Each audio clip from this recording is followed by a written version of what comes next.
একদিকে ইসরায়েলের সন্ত্রাসী আক্রমণ, অন্যদিকে আমেরিকার নিষ্ঠুর সমর্থন। গাজার মানুষ যেন একটি একক যুদ্ধের শিকার। ইয়েমেনের আব্দুল মালিক আল হুতি সম্প্রতি এক সাক্ষাৎকারে বলেছেন, আমেরিকা শুধু অস্ত্রই সরবরাহ করছে না, বরং গাজার উপর বর্বর আক্রমণে সক্রিয় ভূমিকা পালন করছে। ইসরায়েলি নেতারা নিজেদের মুখেই স্বীকার করেছেন, আমেরিকা তাদের গাজার উপর হামলার পূর্ণ স্বাধীনতা দিয়েছে। মার্কিন বিমানগুলো গাজার শরণার্থী শিবিরে বোমা ফেলছে এবং গাজার স্বাস্থ্য ব্যবস্থাও এখন ধ্বংসের মুখে। তার মতে, আমেরিকার অব্যাহত অস্ত্র সরবরাহ পরিস্থিতিকে আরও ভয়াবহ করে তুলছে। গাজার প্রতিরোধ যোদ্ধারা সাহসিকতার সঙ্গে ইসরায়েলি সেনাদের মোকাবিলা করছে, কিন্তু আমেরিকার আরও অস্ত্র পাঠানোর ফলে সংঘাতের মাত্রা বৃদ্ধি পাচ্ছে। যদি আরব দেশগুলো প্রথম থেকেই ফিলিস্তিনিদের সমর্থন দিত, তাহলে আজকের ভয়াবহ পরিস্থিতি সৃষ্টি হতো না। 1967 সালে মিশর ও জর্ডান যখন ফিলিস্তিনিদের অস্ত্রহীন করেছিল, তখন তারা সহজ শিকার হয়ে পড়েছিল। তিনি এ কথাও বলেন, আজও যদি আরব দেশগুলো একত্রিত হয়ে ফিলিস্তিনিদের পাশে দাঁড়াতো, তাহলে গাজার অবস্থা আজকের মতো ভয়াবহ হতো না। হুতি গাজার অবস্থা আরও গভীরভাবে তুলে ধরে বলেন, ইসরায়েল রাফা শহর ঘিরে ফেলেছে এবং মোরাক অক্ষ স্থাপন করেছে, যা মিশরের নিরাপত্তার জন্য বিপজ্জনক হয়ে দাঁড়িয়েছে। এর পাশাপাশি ইসরায়েল লেবাননের বিরুদ্ধে অভিযান চালিয়ে যাচ্ছে, যদিও দেশটির সঙ্গে একটি যুদ্ধবিরতি চুক্তি রয়েছে, তিনি উল্লেখ করেন।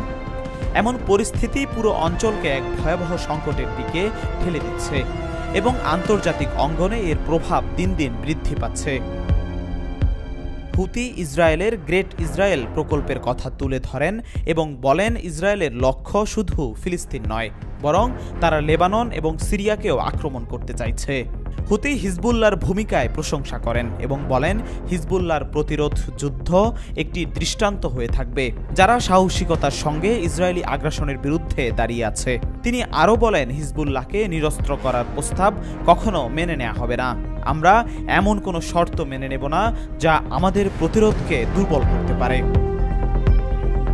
এছাড়া হুতি গাজার খাদ্য সংকট এবং আমেরিকা ও ইসরায়েলের এই সংকটকে যুদ্ধের অস্ত্র হিসেবে ব্যবহার করার বিষয়টি তুলে ধরেন। ফিলিস্তিনিরা বন্দি বিনিময়ের অধিকারী এবং এই বিষয়টি অবহেলা করা উচিত নয়, তিনি সতর্ক করে বলেন। তিনি আরও জানান, গাজার জনগণ আজ খাদ্য, পানি, ঔষধ সবকিছুতেই সংকটে ভুগছে, কিন্তু বিশ্বের শক্তিশালী দেশগুলো একে অস্ত্র হিসেবে ব্যবহার করছে, যার কারণে লাখ লাখ মানুষ অনাহারে মারা যাচ্ছে। হুতি মুসলিম উম্মাহর নীরবতা এবং নিষ্ক্রিয়তার প্রতি গভীর উদ্বেগ প্রকাশ করে বলেন, পবিত্র স্থানের অবমাননা এবং ফিলিস্তিনিদের প্রতি অন্যায় আচরণে তাদের নীরবতা বিপজ্জনক হয়ে দাঁড়িয়েছে। তিনি বলেন, এভাবে নীরব থাকলে ভবিষ্যতে আমরা আরও বড় বিপদে পড়ব। মুসলিম উম্মাহকে একত্রিত হয়ে ফিলিস্তিনিদের সহায়তায় এগিয়ে আসতে হবে। হুতি আশা ব্যক্ত করেন যে বিশ্বের সকল মুসলিম দেশ একত্রিত হয়ে নিজেদের ঐক্য প্রতিষ্ঠা করবে এবং তাদের ন্যায় বিচারের জন্য লড়াইয়ে ফিলিস্তিনিদের পাশে দাঁড়াবে। এই ঘটনার পটভূমিতে আন্তর্জাতিক সম্প্রদায়ের প্রতি কঠোর বার্তা দিয়েছেন হুতি। বিশ্বের নেতৃবৃন্দ যদি এখনও কিছু না করেন, তাহলে ইতিহাস তাদের চিরকাল মনে রাখবে।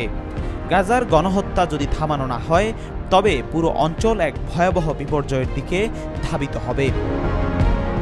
এভাবেই গাজার পরিস্থিতি ও তার সঙ্গে যুক্ত আন্তর্জাতিক শক্তির ভূমিকা নিয়ে হুতি তার কথাগুলো জানিয়ে দেন।